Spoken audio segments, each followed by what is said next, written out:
internet itu adalah sumber semua informasi, tapi semua informasi baik junk yang sampah maupun informasi berkualitas ada di situ. Jadi ketika kita dapat dalil, pastikan dari mana sumbernya.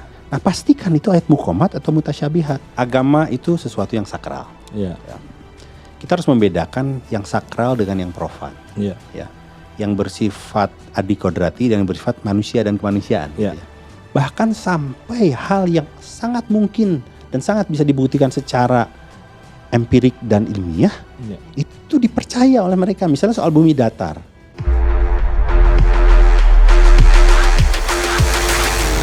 Halo sahabat OMB, obrolan Baginda.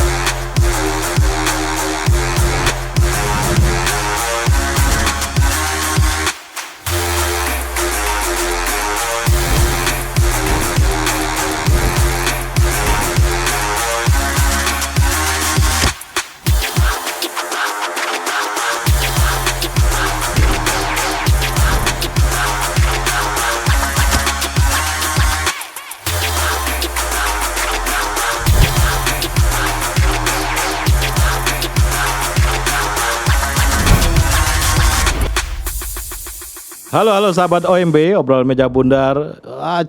Sudah lama ditunggu, mungkin udah 50 episode ditunggu. Hari ini datanglah sang pujangga ya, Dimas Sailendra. Halo Dimas. Halo.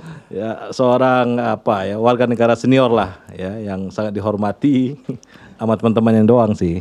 Dihormati kedua setelah Bang Meldi yang pertama lagi. Pembahasan kita hari ini cukup menantang ya, cukup ngeri-ngeri sedap, yaitu tentang meneropong radikalisasi Islam. Jadi pembahasan kita tentang bagaimana ajaran Islam mengajarkan bagi kita semua, terutama untuk orang Islam ya, bahwa Islam itu bukan hanya untuk Islam, tapi untuk semua ya, untuk manusianya, untuk alamnya dan semua yang ada di mungkin di galaksi ini atau di mana gitu ya. Nah itu yang diajar. Nah hari ini Bung Dimas akan mengeksplor tentang itu. Tentunya kita awali tentang keuniversalan Islam. Silakan Bung Dimas. Saya mulai dari ini aja deh. Saya mulai dari kenapa saya concern terhadap isu ini. Oke. Ya. Jadi saya balik ke belakang ketika saya kecil. Ya. Jadi ayah saya tuh sempat menjadi sekretaris MUI Kota Bandung. Wih. Jadi beliau dan tamu-tamu yang suka datang ke rumah tuh orang-orang MUI ya. Ngobrol-ngobrol ya. Ngobrol-ngobrol. Kemudian ayah saya tuh rajin beli kaset agama, Miftah Farid dan seterusnya ya. Sampai lagu-lagunya pun Rhoma Irama. Lagu-lagu Rhoma Irama tentang mengapa kau suka membukakan aib sesama. Jadi sampai hafal saya. Nah, jadi saat itu narasi-narasi keberagamaan atau narasi-narasi Islam, ya itu sering kami bicarakan lah ya.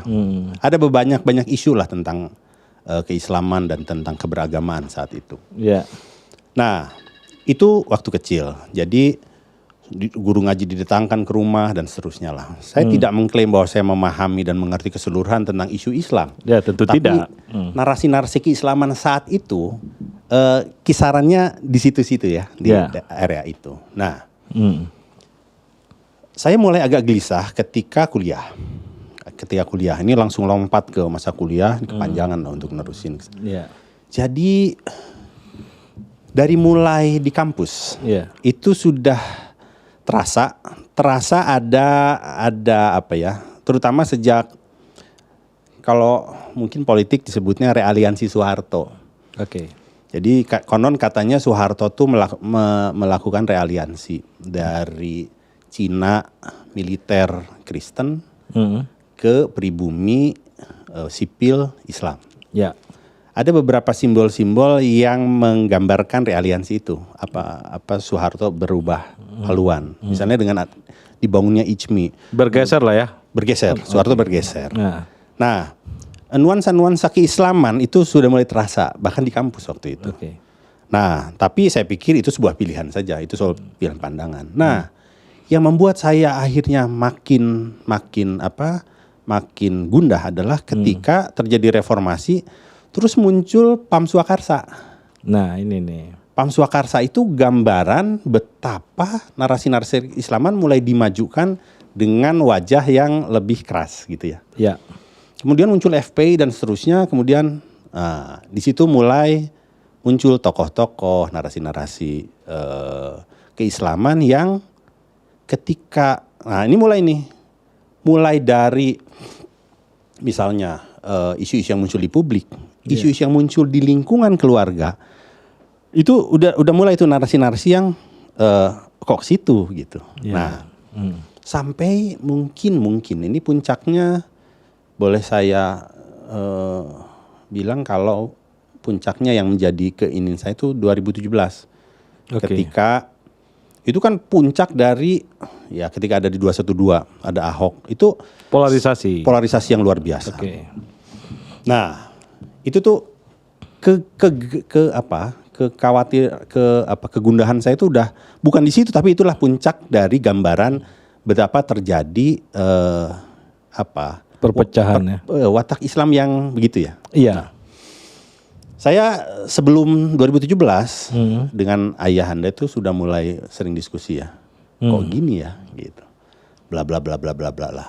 Nah, sampai akhirnya saya harus sampaikan bahwa saya dan ayah akhirnya melakukan research kecil-kecilan, research kami saja gitu. Jadi yang agak menarik tuh gini. Jadi pertanyaan dasarnya gini. Kenapa narasi-narasi Islam hari ini kok berbeda dengan narasi Islam yang waktu itu gitu ya. Misal contoh. Kenapa hari ini seolah-olah Islam mengajarkan harus dibentuk sebuah negara yang namanya khilafah misalnya. Ya. Dulu nggak ada tuh narasi itu gitu. Atau soal di beberapa sekolah misalnya pemaksaan jilbab. Nanti dulu kok nggak ada itu ya gitu. Dan seterusnya. Itu sebenarnya awalnya akhirnya kami melakukan research. Di research itu kami menemukan cukup banyak hal yang bagi saya shocking juga ya. Luar biasa nih. Oh ternyata begini gitu ya. Dan akhirnya hasil research itu saya banyak presentasikan di banyak tempat. Dan beberapa audiens di tempat-tempat di mana saya presentasikan itu juga kaget juga. Jadi hasil riset itu kira-kira begini.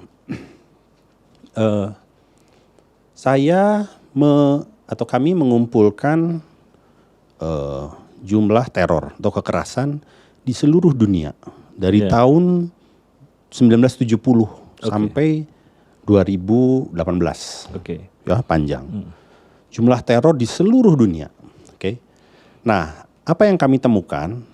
Rata-rata jumlah teror di seluruh dunia dalam satu tahun, dalam satu dekade tahun 70-an itu 20 kasus a year. Ya. Jadi cuma 20 kasus. Dekade 80-an 20 kasus, dekade 90-an 20 kasus. Dekade 2000-an dia mulai naik. Gitu ya. Dekade sudah 2000 apalagi setelah ISIS deklarasi. Itu yang terjadi a year. Itu ada 2000 sekian kasus a year, ya. Di seluruh dunia. Jadi grafiknya itu begitu, loncat, just gitu. Nah, dan yang menyedihkan adalah ketika ditinjau lebih jauh tahun 70-an, isu dalam teror itu kalau digali isu Islam tuh 1-2 lah, isu Israel Palestina. Sisanya isu separatisme, isu narkoba dan seterusnya ya. Sama ini isu. Tapi kalau di sini, ini nyaris isunya tuh mayoritas ini oleh isu-isu Islam. Isu Islam tuh, dan yang menyedihkan tuh dalam setiap teror yang menjadi korban itu ada 3 kelompok besar. Kristen, Syiah, Syiah malah, Ahmadiyah dan gereja. Kristen itu yang selalu menjadi korban. Nah, ini yang akhirnya, ini nih apa yang sedang terjadi gitu. Nah, selain itu juga di lingkungan ya, apalagi ketika udah pemilu itu kan, gila ini luar biasa nih yang terjadi ya. Jadi polarisasi yang udah nggak bisa lagi diajak diskusi. Nah, jadi itu yang melatar belakangi kenapa kami concern terhadap isu-isu itu. Nah, terus kita coba gali lah apa sih yang sebenarnya sedang terjadi gitu. Ada banyak referensi. Salah satu referensi misalnya disertasi, dan itu udah jadi buku ini, Haidar Nasir. Ya. Judul bukunya Islam Syariat, Reproduksi Ideologi Salafiyah di Indonesia. Itu tuh disertasi. Jadi kenapa menjadi referensi? Karena bagi saya ya konten akademiknya, muatan akademiknya cukup kental lah. Itu kemudian ada lagi buku Ini Haidar Nasir ketum Muhammadiyah ya? Sebelum beliau jadi ketum. Oh iya. Jadi kalau ya ini analisa atau mungkin dugaan saya, mungkin benar mungkin salah. Sikap Muhammadiyah mengambil Haidar Nasir sebagai ketum mungkin juga dalam rangka ya, dalam rangka untuk ngeberesin itu ya. Ngeberesin itu. Iya. Gitu ya. Jadi kira-kira kesimpulannya saat itu ada lagi satu buku pokoknya itu joint research antara Wahid Institute, Ma'arif Institute sama Yayasan Bhinneka Tunggal Ika gitu. Ya. Ya intinya begini, sedang masuk saat itu aliran transnasional yang memiliki watak yang lebih rigid, keras dan skriptural. Gitu. Jadi seakan-akan Islam tuh bengis gitu ya? Ya, jadi sedang masuk itu. Nah, yang menarik lagi, lebih jauh kapan aliran itu atau masuknya itu. Nah, ada lagi nih buku menarik. Nah, ini saya mau hubungkan grafik tadi dengan harga minyak. Jadi di grafik tadi gua gabungin dengan harga minyak ya. Menarik Mas. Jadi, masuk juga? Masuk juga. Coba. Ternyata itu tuh mulai bergerak ketika harga minyak itu kan tahun 2000, harga minyak tuh kira-kira $20 per barrel ya. Ya. Sebelum krisis subprime mortgage 2008 itu sempat 140. Oke. Gitu. Dengan kata lain, negara-negara penghasil minyak Middle itu East, ya. menjadi kaya. Ya. Nah, siapa yang jadi kaya? Arab, Saudi, which is Wahabi, dan Iran yang Syiah. Oke. Jadi dugaan kami, itu juga ada riset, saya lupa ya, saya baca juga bukunya. Jadi menarik nih risetnya ya. Menarik risetnya. Jadi ternyata ketika harga minyak naik, ini dan ini mengekspor hegemoninya. Ya. Yeah. Saya yakin tidak dalam maksud buruk gitu. Mengekspor hegemoninya ke seluruh dunia, ini juga mengekspor hegemoninya ke seluruh dunia. Dan ketemu di banyak titik. Makanya kenapa tadi terjadi grafik ya. Grafik dan konflik antar itu. Yeah. Nah, dan terkonfirmasi belakangan. Yeah. Jadi kan harga minyak naik itu kan bukan cuma di situ. Misalnya revolusi Iran tahun 80-an naik dia. Yeah, yeah. Sebelumnya tahun 70-an ada oil boom pertama disebutnya. Naik juga. Nah, terkonfirmasi misal nih, isu tentang jilbab itu mulai ada di Indonesia, mulai marak itu tahun 80-an. Yeah. Jadi kalau dilihat ini mulai masuk nih. Nah, kenapa pertanyaannya? Nah, kalau saya kan mencoba menghubungkan dari tensi geopolitik ini. Yeah. Yang menarik pada saat ketum NU Gus Dur. Bukan, yang baru Gus Yahya. Gus Yahya. Gus Yahya itu cerita, dan itu mengkonfirmasi karena gue nggak tahu informasi itu. Yeah. Gus Yahya cerita bahwa ketika terjadi revolusi Iran, tahun 79 Khomeini itu bilang, kami akan mengekspor revolusi ini ke seluruh dunia katanya gitu. Dan terimbas. Nah, saya nggak tahu ininya ya, cuman ini dugaan saja bahwa Arab Saudi kan ini Sunni Syiah ini kan memang ada itu ya. Ada friksi lama lah. Akhirnya Arab Saudi juga melakukan itu. Jadi memberikan beasiswa, nanti bisa dicek di YouTube. Cerita Gus Yahya betapa Saudi itu menggelontorkan jor-joran seluruh dunia termasuk Indonesia. Yeah. Nah, Gus Dur dengan beliau itu berangkat ke Arab untuk ngapain sih bikin lembaga sendiri, udah aja lewat NU, dan Arab menolak, gitu ya. Jadi fenomena yang waktu itu cuman segitu, tahun 2000 sekian, ketika uangnya makin banyak, Ini makin jor-joran dalam bentuk banyak lembaga-lembaga ini. Kalau di dalam riset itu misalnya ini lewat lembaga sensitif lah. Ini ada lembaga X, ini ada lembaga Y gitu. Ini kasih jor-joran beasiswa dan seterusnya ke sana. Gitu. Nah, itu yang terjadi ketika kami rupanya ini yang terjadi. Nah, terus akhirnya kami berpikir kenapa kok kami concern terhadap masalah ini.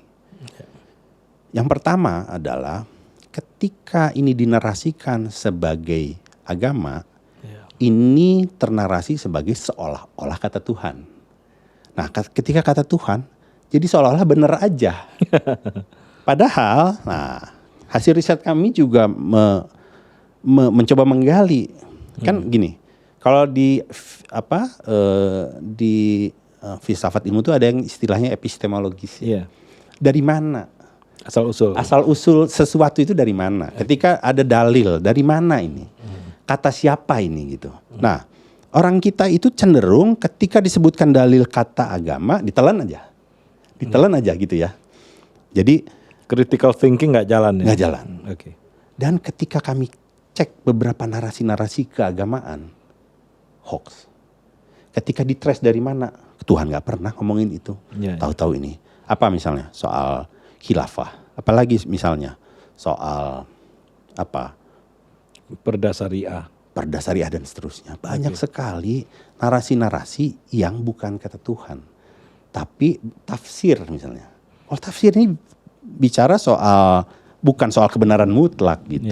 Nah, itu yang pertama kekhawatiran kami. Jadi secara epistemologis banyak yang ditelan dan seterusnya. Kedua, karena dia kata Tuhan, banyak sekali hal-hal yang sebenarnya secara moral itu terkutuk. Tapi karena di framing sebagai kata Tuhan, menjadi sesuatu yang suci. Misalnya ngebom, misalnya membunuh dan seterusnya gitu. Ini yang membuat kami khawatir. Dan ketiga, karena dia berbasis pada hal-hal yang bersifat dogmatis, banyak belakangan bahkan sampai hal yang sangat mungkin dan sangat bisa dibuktikan secara empirik dan ilmiah itu dipercaya oleh mereka. Misalnya soal bumi datar. Ini kan bumi datar ini itu memang ajaran dari kelompok itu. Jadi saya awalnya ini saya cerita ini ya, pengalaman. Jadi saya kan ada perusahaan. Ada beberapa programmer di situ. Ada beberapa programmer saya yang percaya bumi datar. Pikir ini gimana sih? Ngapa itu sebagai ini alternatif? Gue bilang kan lu bisa lihat banyak gambar-gambar di internet, lu lihat kan banyak bumi bilang, itu Pak, ini NASA. Ini gimana gitu kan? Semudah itu sebenarnya buktikan. Nah, ternyata tanpa disengaja saya baca bukunya Sirajuddin Abbas. Jadi yang saya baca itu bukunya tebal. Bukunya itu cetakan ke-18 buku tahun 70-an lah. Bukunya udah usang lah. Jadi nggak sengaja ini. Di situ ada satu bab namanya modernisasi Islam. Jadi ada tokoh-tokoh Islam lah dia. Begitu baca ada Soekarno, ada Muhammad bin Abdul Wahab. Nanti saya bisa kasih bukunya. Di situ ada beberapa poin. Dia bercerita misalnya kami bermukim di Mekah tahun 30 sekian sampai tahun sekian. Kami melihat betapa Wahabi itu. Wahabi itu mengharamkan tembakau. Terus Wahabi itu sampai ada satu poin murid-murid Wahabi serentak akan keluar kelas manakala guru menyatakan bahwa bumi bulat karena kata gurunya bumi datar. Gila, gue bilang. Rupanya ini, artinya itu masuk dalam teologi agama, seolah-olah itu benar. Nah, yang menjadi kekhawatiran adalah sesuatu yang sebenarnya semudah itu dibuktikan karena atas nama agama, ya poinnya di situ ya. Itu poinnya. Itu yang bikin, wah gila juga nih gitu. Nah, Itu kira-kira gambaran awalnya lah. Ini latar belakang ya. Latar belakang. Latar belakang dulu nih. Latar belakangnya udah ke depan. Ke depan. Ini kita belum masuk analisis nih. Oh, belum ya. Nah, oke. Nah, perkembangan saat ini, Bung Dimas, kita ada ngelihat juga ada polarisasi, ada macam-macam ya. Ada orang mengatasnamakan atas nama Tuhan untuk misi sucinya di masyarakat gitu, dan nggak bisa dilawan kadang-kadang untuk itu. Tapi kita juga melihat bagaimana masalah-masalah toleransi ya di beberapa tempat ya. Saya kira Bandung toleransi ya, nggak juga? Ya Bandung sekarang agak lah. Tapi sebelumnya kan salah satu keras juga ya. Salah satu yang keras bengis juga ya. Bengis juga. Bengis juga. Nah, ada beberapa daerah yang bengis gitu ya. Nah, pada dasarnya secara ajaran kan Islam itu universalis, artinya dia akan berada pada posisi nilai untuk semua gitu. Nah, problem-problem ini nih yang tadi yang udah diceritakan Bung Dimas di latar belakang ya, minyak dan proses-proses tarbiyah ya, Arab Saudi dengan Iran ya juga dijelasin tadi.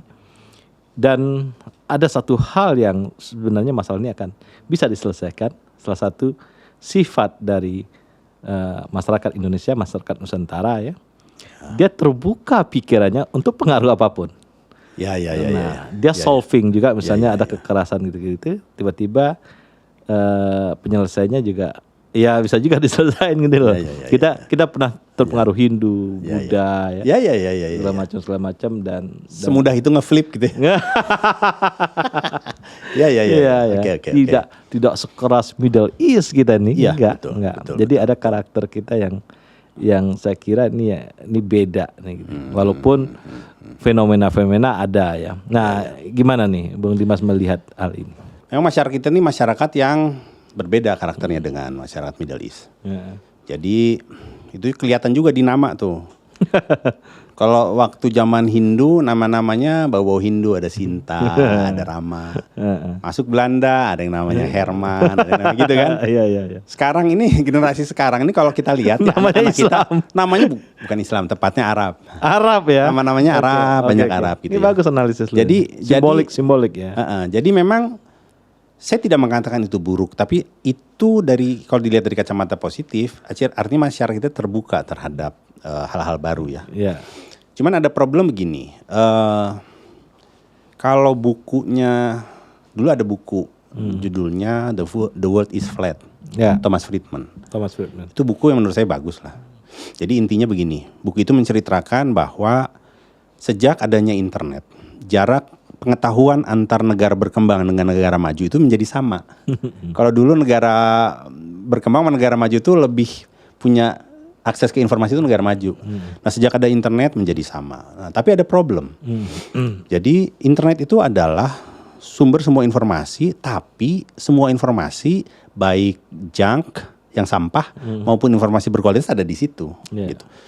Jadi kita adalah masyarakat kaget yang tiba-tiba ada banjir informasi gitu. Nah, masyarakat yang tidak terbiasa mengagregasi informasi benar apa enggak gitu ya, yang tidak biasa berliterasi, itu tuh kebanjiran informasi dan kayak kita kena tsunami aja, ketelan aja semua gitu.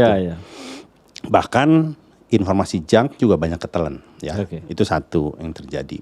Ada fenomena internet. Kedua, ada fenomena bahwa di internet itu ada algoritma yang kata orang algoritma itu, kalau saya sih berbaik sangka lah, awalnya algoritma itu dibuat untuk tujuan bisnis. Kalau lu suka sepatu dan lu suka klik sepatu, iklan sepatu akan terus muncul nih gitu. Dan lu akan terus ngikutin sepatu. Nah, tetapi di dalam misalnya alam kampanye, alam adu gagasan dan seterusnya, yang suka misalnya terhadap informasi-informasi kekerasan itu terus di feeding. Makanya banyak disebut katanya orang masuk ke rabbit hole. Rabbit hole terus terjadi apa yang disebut echo chamber. Jadi dia masuk ke dalam satu ruang, echo chamber, teriakan dia itu akan semakin menguatkan keyakinan dia gitu ya. Disebutlah post truth. Nah, jadi yang sudah makan sampah itu akan terus di feeding sampah. Dia akan terus masuk sama dan gitu ya. Sehingga mengeras dan polarisasinya itu menguat. Nah, ini yang menyebabkan kenapa polarisasi menjadi kemarin seperti itu. Nah, masyarakat kita masyarakat yang begitu terbuka, tapi ketika yang dia makan sesuatu yang bernarasi seolah-olah agama, seolah-olah kata Tuhan dan menjadi kebenaran mutlak. Ini menjadi sulit gitu Dwi. Kalau udah ditutup gitu, pokoknya kata Tuhan begini. Pertanyaannya, lu pernah ngecek enggak gitu? Nah, gitu ya. Nah, jadi menurut saya yang terjadi kemarin itu adalah memang masyarakat kita bagus, masyarakat yang terbuka.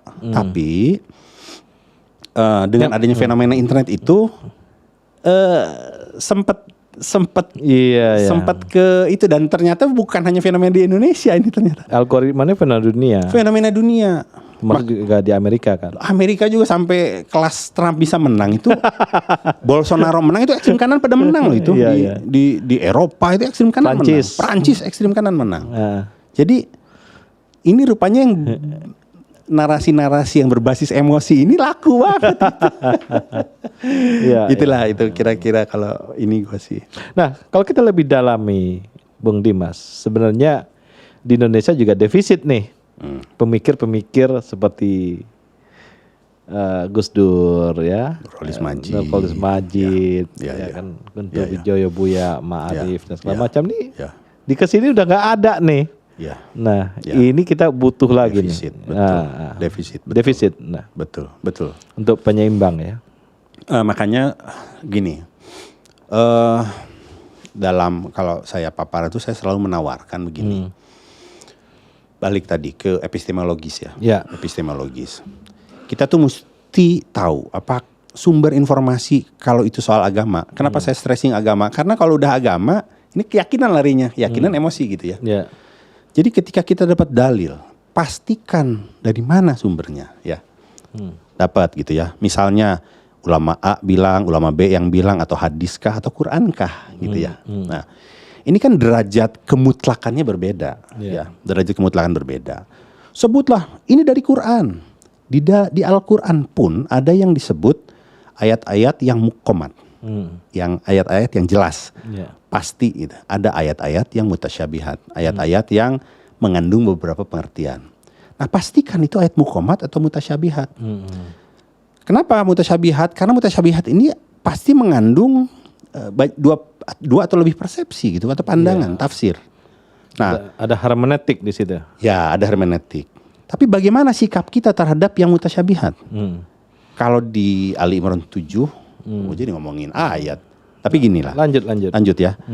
Kalau di Ali Imran 7 kata Tuhan tuh begini. Ada ayat-ayat yang mutasyabihat, muqommat. Hunamul kitabi itu pokok ajaran. Wa ukhoru mutasyabihat, yang lainnya mutasyabihat, mengandung beberapa pengertian ya. Mengandung beberapa pengertian. Nah, orang-orang yang di dalam hatinya condong pada kesesatan akan mencari-cari takwil dari yang mutasyabihat. Wa ma ya'lamu ta'wilahu illallah, padahal tidak ada yang memahami takwilnya kecuali Allah bagi yang mutasyabihat. Dan orang-orang ini bla bla bla. Nah, jadi kalau poin gua, bagaimana kita membedakan ayat muqommat dan mutasyabihat? Ayat-ayat yang jelas pengertian dan ayat-ayat yang bisa mengandung beberapa tafsir. Panggil aja semua aliran. Dari mulai yang Syiah, Wahabi, Naqsabandi apa segala macam. Tanya, Tuhan 1 apa 5? 1. Oke, ayat-ayat tentang keesaan Tuhan itu ayat-ayat muqommat. Hunamul kitabi itu pokok ajaran. Salat wajib enggak? Wajib. Puasa wajib nggak? Wajib. Haji wajib. Berbuat baik wajib. Berbakti pada orang tua wajib. Hunamul kitab itu pokok ajaran. Kalau pemimpin harus Islam apa enggak? Harus Islam. Nah, nanti. Ini mutasyabihat. Nah, kita punya sejarah. Ada sejarah dalam Islam itu enggak. Ya. Sehingga nah sekarang ketika bagi mereka yang menyatakan itu harus orang Islam, apa yang harus saya lakukan sebagai yang menyatakan bahwa tidak harus orang Islam terhadap ayat itu? Saya harus menghormati dia dan dia harus menghormati saya. Selesai sama di situ. Kenapa? Karena dia bukan Tuhan. Wa ma ya'lamu ta'wilahu illallah, hanya Tuhan yang mengerti, memahami yang mutasyabihat. Nah, jadi balik. untuk narasi-narasi atau untuk dalil-dalil itu kita mesti cek referensinya. Yeah. Dari mana ini? Kalau dari Quran, apakah ini kata Tuhan atau ditafsir sebagai kata Tuhan? Yeah. Karena derajat kemutlakannya berbeda gitu. Nah, yang sekarang terjadi itu banyak sekali narasi-narasi yang seolah-olah ini kata Tuhan gitu. Padahal ini soal perbedaan penafsiran. Nah, ketika ada yang berbeda, kelompok ini tuh yang saya sebut kelompok takfiri lah ya. Yang memonopoli kebenaran, seolah-olah ini kebenaran tunggal, di luar itu murtad. Ketika murtad, ada hadisnya halal darahnya dan seterusnya. Nah, itu. Wah, capek kita. Capek kita. Jadi kalau kita lihat sejarah Islam setelah Rasul meninggal ya, itu terjadi tuh. Yes. Sunni Syiah tuh ya setelah Rasul meninggal, terus ada Mu'tazilah apa segala macam, aliran-aliran. Nah, ini yang sebenarnya harus kita menjadi bijak, menjadi wise untuk melihat itu. Ya. Nah, di situ yang harus kita dorong. Dan itu sebenarnya butuh corong ya, butuh orang-orang yang punya ilmu seperti yang saya bilang tadi yang Cak Nur segala macam. Dia harus berada. Kita harus memproduksi itu lebih banyak lagi. Nah, problemnya sekarang orang yang disekolahkan gitu-gitu menjadi tukang survei sekarang. Jadi nih defisit kita di situ. Yang dulu anak-anak IAIN yang disekolahkan ke Amerika itu, ya. Tapi harus ada. Jadi politik ilmunya gitu loh, Mas. Harus ada juga ya. Harus ada. Nah, tapi nggak bisa dia muncullah Cak Nur muda ya. Ini juga menarik. Saya cukup banyak itu dari baca-baca buku Cak Nur yang, di zamannya dia cerita ini luar biasa. Tapi ya apakah kita se-wise itu untuk melihat? Ini kan kayak gini deh. Saya tuh ada gambar di internet yang sangat, buat saya ini satu sampel bagus untuk menggambarkan yang tadi ya. Bahwa jadi ini ada lampu, kita kasih kasih silinder gitu. Lampu dari sana, di sini ada layar gitu ya. Tembakin silinder ke sini kotak kan gitu. Tapi ada juga lampu dari sini, tembakin ke sana. Bayangannya bulat. Bayangan ini is the true ini true ini benar ini. Itu juga benar kan? Bulat itu true itu. Tapi the truth adalah ini, lebih kompleks dari itu gitu. Pahami bahwa kebenaran itu kadang kita nggak bisa. Kadang kebenaran itu jangan soal sudut pandang. Tapi ketika bicara bola, sama. Tapi tetap aja yang kita gambar itu kan lingkaran. Yang kita nggak tahu apakah itu dimensinya bola atau sekedar itu gitu. Nah, barangkali bicara yang muqamat itu sesuatu yang dari sudut pandang manapun sama. Tapi kalau yang mutasyabihat yang dari sudut pandang beda-beda. Hargai perbedaannya karena kita bukan Tuhan dan itu soal sudut pandang. Banyak gambaran-gambaran mengenai soal penafsiran, soal sudut pandang. Ternyata itu semua soal sudut pandang dan kita harus belajar untuk menghargai perbedaan itu gitu. Iya. Jadi kalau kita bisa melihat ya sebuah potret kecil aja. Kalau kita di pemilu kemudian pas ngitung kan bisa jadi panggung sendiri bagi masyarakat kan. Nah kalau kita lihat karakter orang Indonesia pas pemilu itu siapa yang menang? Oke, ini menang ya gitu kan. Terus bubar kan, nggak berantem kan? Itu sebenarnya potret yang genuine tentang orang Indonesia. Iya, harus begitu. Begitu. Jadi saya setuju sebenarnya bahasa Jokowi waktu itu pemilu ajang untuk bergembira lah. Bergembira. Gitu. Bagaimana kita merayakan perbedaan ini gitu. Ini kemarin kan mengerikan kan? Itu bahkan di beberapa keluarga itu benar-benar pecah, ada yang left gitu dari grup. Gila, ini apa sebenarnya yang sedang terjadi gitu. Tapi mudah-mudahan sekarang lebih cooling down lah, orang lebih lihat ya karena mungkin pengalaman ya. Saya sih berharap ada apa? Ya termasuk itu. Kalau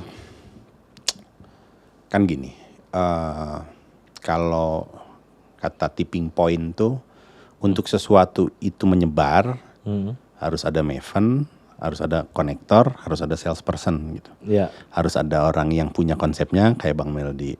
Harus ada orang yang kayak Ismail misalnya yang punya hubungan one to many ya. Harus ada, dan harus ada salesperson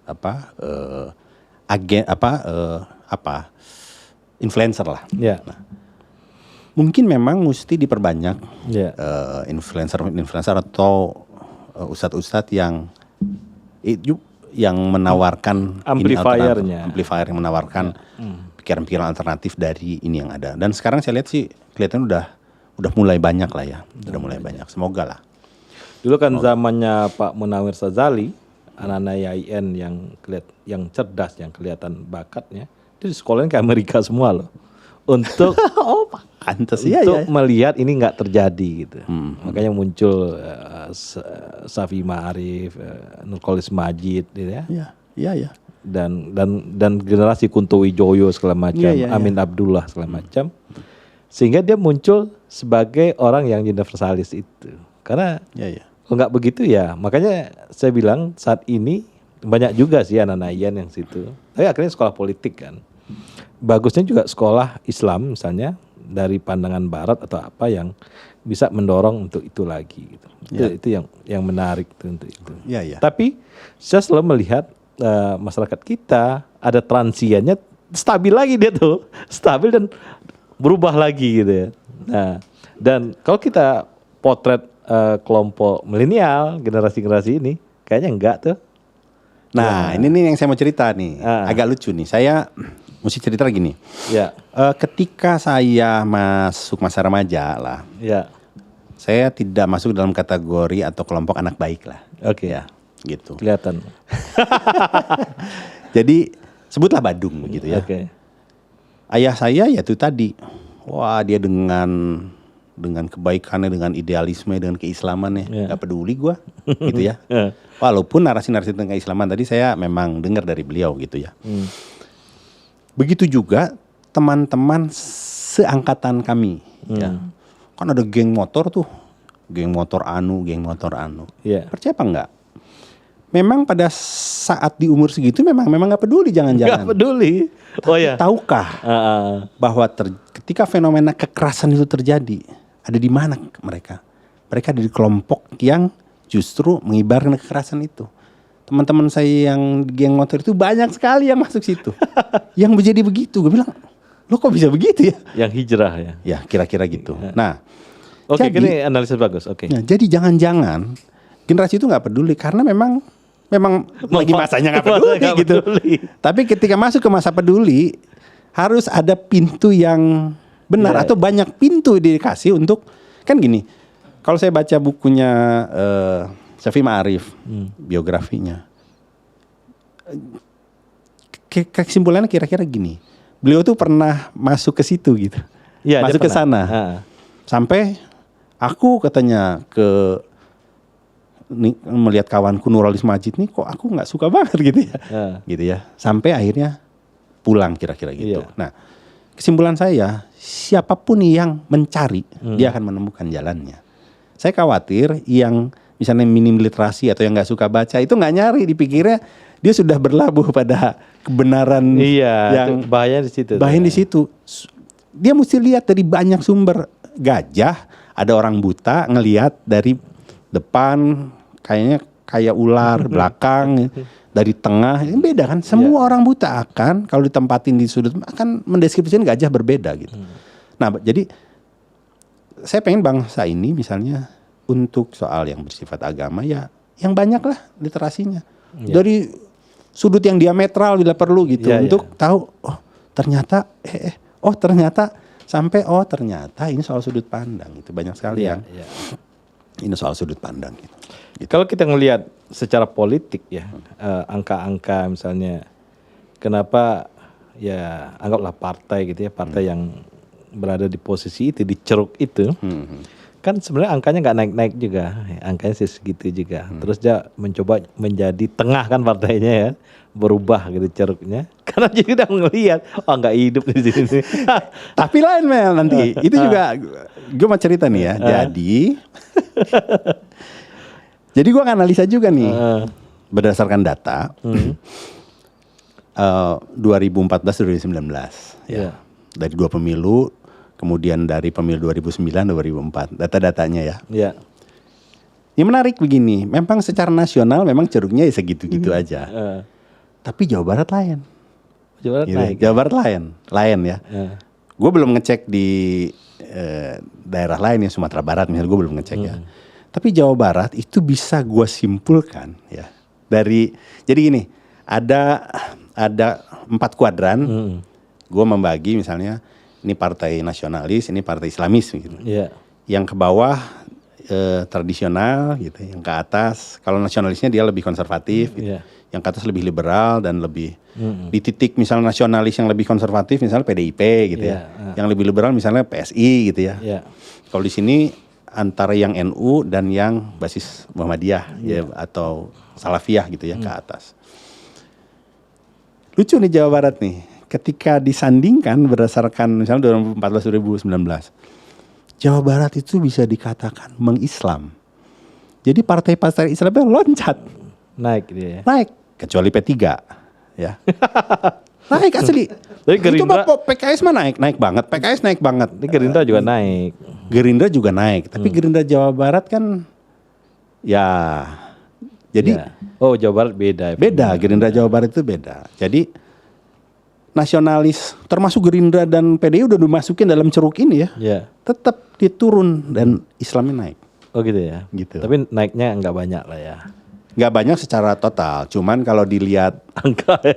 angka PKS yang loncat gitu. Loncat ya. PKS loncat, Gerindra loncat. Tapi itu fenomena Jawa Barat Sumatera Barat kali. Ya. Dua sih fenomenanya itu karena saya kira ya masyarakat Jawa Barat masalah agama ini kadang-kadang juga kuat kan, Indonesia kuat ya. Mungkin katanya ada basis NII katanya. Mungkin gue juga nggak tahu. Ini lagu lama. Sebenarnya antropologi masyarakat itu agama masuk tuh bisa lewat antropologi masyarakat. Misalnya antropologi masyarakatnya kayak Jawa Barat ya, yang masjidnya rame misalnya, ya kan? Di Jawa Barat kan masjid lumayan rame ya. Atau di Sumatera Barat juga rame tuh masjid, ya kan? Nah itu setelah antropologi bisa masuk tuh. Ceruknya masuk. Tapi kalau ke Jawa Tengah kita kagak. Orang ya yang ramai ya orang udah tua-tua ya. Yang senja-senja ada di situ. Tapi di Jawa Barat, kemudian Jawa Barat juga kalau kita lihat anak mudanya juga, nah ya kan, mentor-mentornya itu. Nah, ini yang saya kira harus kompetitif nih mentor nih, ya kan? Mentor-mentornya harus kompetitif juga. Ini kita ada juga. Harusnya. Ya. Masuk. Nah ini problem. Tapi defisit kan tadi. Defisit tadi mentor-mentornya. Usia Bang Meldi itu masuk. Masuk di situ kan. Nah mentor-mentornya masuk. Dulu kan mentor-mentornya sangat profilnya tinggi ya, high profile. Misalnya Pak Miftah Farid kan di sana dan bukan di situ. Nah, dia bisa tuh untuk itu. Gitu. Nah dari problem Jawa Barat ya kira-kira itu. Tapi problem kota Bandung kali ya, atau Bandung Raya. Jawa Barat ya, firm ya Jawa Barat tuh ya. Jawa Barat. Nah, saya kira Jawa Barat firm. Nah Jawa Barat ini yang menarik dari Jawa Barat. Kalau kita ingin baca Jawa Barat, masyarakat Jawa Barat ini dari etika Sunda itu dia nggak konflik orangnya. Jadi kalau seorang melakukan sesuatu dia akan bilang ya mangga gitu.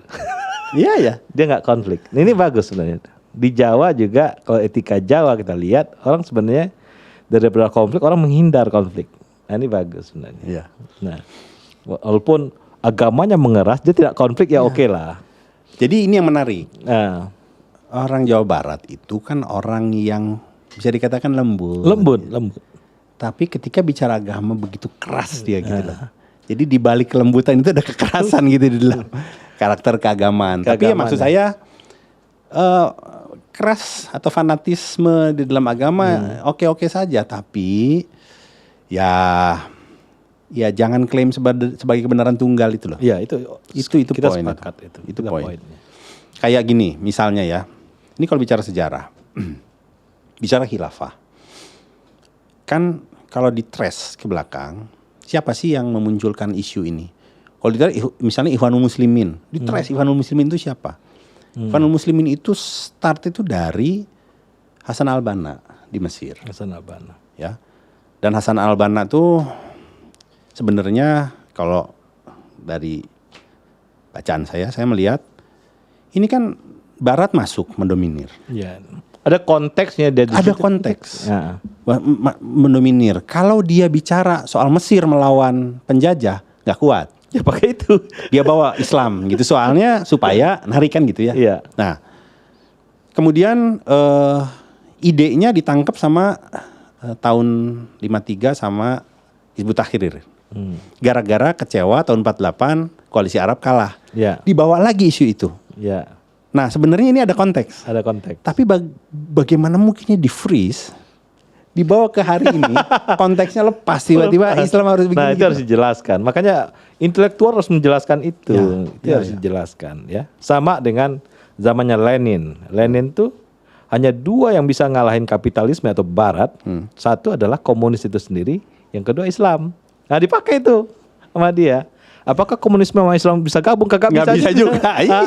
Itu aja. Iya. Jadi ada aliansi strategis, aliansi taktis itu harus jalan. Iya. Termasuk dengan ide-ide yang tadi dia mungkin melihat nih taktis nih, Iya. bisa cepat nih gitu loh. Nah, Tapi kan itu pragmatis taktis gitu. Di freeze masuk ke hari ini, ya nggak nyambung nggak sebenarnya. nyambung. Tapi di framing seolah-olah itu kata Tuhan kan, ini gawat ini gitu. Ini Iya, gawat. iya. Yang bener-bener gua terganggu tuh ya soal bumi datar itu. Gila itu. Asli itu. Asli karena memang ceramah-ceramahnya menyatakan demikian bahwa siapa yang menyatakan bumi bulat kufur, murtad. Iya. Gila. Ya masalahnya ada yang percaya soalnya kan itu masalahnya. Dan selalu biasanya di setiap di zaman ini kan dia tidak kontinuitasnya enggak. Dia patahan-patahan biasanya ya. Jadi antara ini dengan ini bukan continue, dia patah dia. Kita berharap nanti ada pemikir-pemikir Islam baru ya yang mematahkan ini gitu. Baik di tingkat internasional maupun di Indonesia. Misalnya dulu yang matain tentang agama Abraham misalnya Armstrong ya. Itu kan patah jadi kan? Patah itu. Betul. Ya, digabung sama dia ini sama nih. Iya. Ini barang ini sama nih kan. Iya. Nanti kita ngarapin ada yang baru yang bikin patah lagi. Dan itu akan memberikan hal yang baru bagi nggak hanya orang Islam, semua masyarakat, semua yang ada di peradaban ini. Semua warga negara dunia ini dia menikmati itu. Ya, gue sih berharap begini. Partai Islam itu kan sekarang adalah partai yang kalau bicara tujuannya adalah untuk kemaslahatan umat, tapi umatnya tendensius, umat Islam doang gitu loh. Ya nggak bisa. Padahal partai Islam sejatinya adalah partai yang berdiri di atas prinsip-prinsip Islam gitu. Iya. Jadi untuk siapa? Untuk semua. Untuk semua. Untuk rahmat semesta gitu kan, rahmat semesta. Gue sih berharap begitu. Zaman Natsir menjadi Perdana Menteri, itu semua ada menterinya, ada yang Katolik, ada yang Buddha, ada yang Hindu. Semua masuk di situ. Padahal Natsir ya. Natsir Masyumi jadi Perdana Menteri. Masuk. Yang ini juga yang kejawen ada. Yang kerohanian masuk. Ada juga. Ada di situ. Kalau kita cek itu. Dan itu figur-figur besar dimasukin nama Natsir di situ. Bagian dari untuk persatuan Indonesia itu masuk di situ. Artinya apa? Begitulah harusnya orang Islam melihat yang lain-lain. Iya. Masuk. Iya. Nah, bagaimana hubungan Natsir dengan petinggi Partai Katolik misalnya ya, baik, sama ini baik, semua baik. Sama yang komunis aja baik kok. Iya. Hubungannya itu yang perlu kita menjadi sebuah teladan untuk itu. Artinya Islam itu enggak yang tadi itu yang Hasan al-Banna harus marah lah, ramah lah, bukan Islam yang marah gitu. Iya. Oke, ada nih kesimpulan Bung Dimas apa nih? Kesimpulan begini. Apa ya kesimpulannya? Ini dari kacamata saya. Ya. Dari arti subjektif saya. Jadi ketika kita bicara agama, kita bicara soal sesuatu yang sebenarnya bersifat